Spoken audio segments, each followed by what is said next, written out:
او دجال ابن دجال، تمہارا مذہب تو یہ ہے جو کہ نور الانوار ملا جیون کی تصنیف میں موجود ہے کہ قرآن مجید کی دو آیتیں آپس میں ٹکرا گئی ہیں اور تم نے لکھا ہے کہ یہ دونوں آیتیں ساقط ہو گئی ہیں۔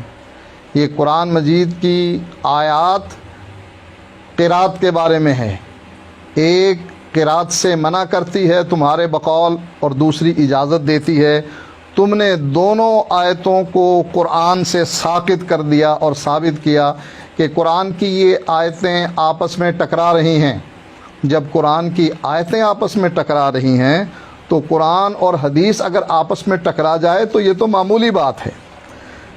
آپ نے یہ کہا نور الانوار کا حوالہ دیا ملا جیون کا، تو طالب الرحمان صاحب کچھ خوف خدا کیجئے۔ یہ جو نور الانوار کا آپ نے حوالہ دیا اس کا موضوع سے تعلق ہے صحیح، یہ تو اب آپ کو پتا چلے گا کہ موضوع سے آپ کو بھاگنے کوئی نہیں دیتا، چاہے آپ جتنے ہاتھ پاؤں ماریں۔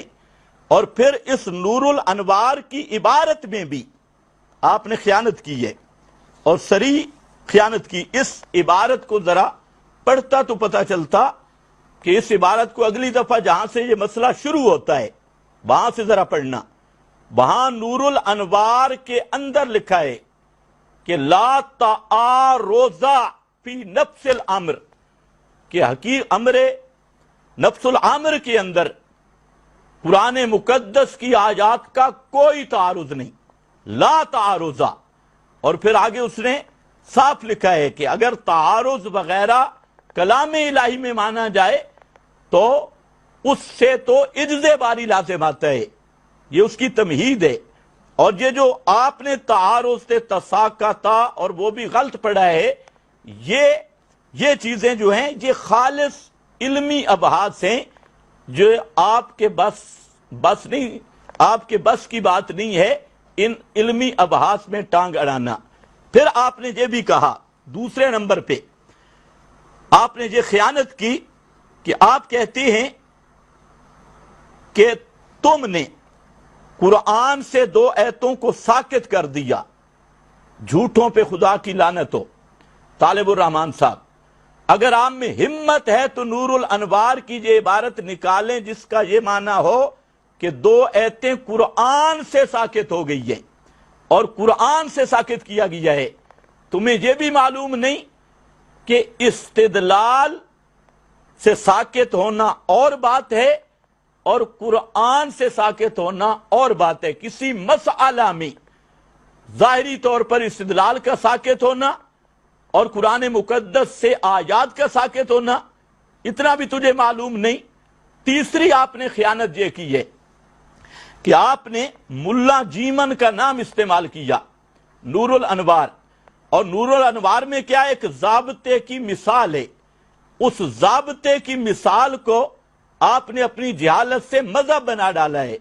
تو طالب الرحمان صاحب خوف خدا کیجئے، کسی ضابطے کی مثال ہوتی ہے تفہیم کے لیے، ضابطے کی مثال کو مذہب قرار دینا آپ جیسے لائق بزرگوں کا کام ہوتا ہے۔ اور چوتھے نمبر پر میں آپ سے پوچھ سکتا ہوں کہ گفتگو ہو رہی ہے قرآن کے مد مقابل روایت کی بات چل رہی ہے اور پیش کر رہے ہیں آپ نور الانوار، تو ملا جیون کو آپ اللہ مانتے ہیں یا رسول مانتے ہیں؟ یہ ذرا اگلے کلمے میں وضاحت کریں کہ ملا جیون کی عبارت جو آپ پیش کر رہے ہیں کس حیثیت سے؟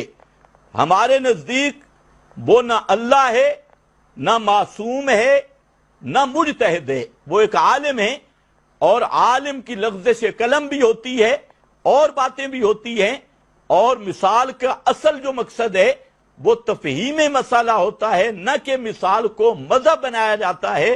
لیکن ایسی علمی باتیں آپ جیسے بوڑھے بزرگ کو اب اس دور میں کس طرح سمجھ آئیں گی؟ اس لیے طالب صاحب موضوع سے جان نہیں چھوٹ سکتی، اور یہ آپ میرے سامنے چڑھ گئے۔ انشاءاللہ العزیز جب تک یہ موضوع حل نہیں ہو جاتا اور آپ توبہ نہیں کرتے آپ کی جان نہیں چھوٹ سکتی۔ نمبر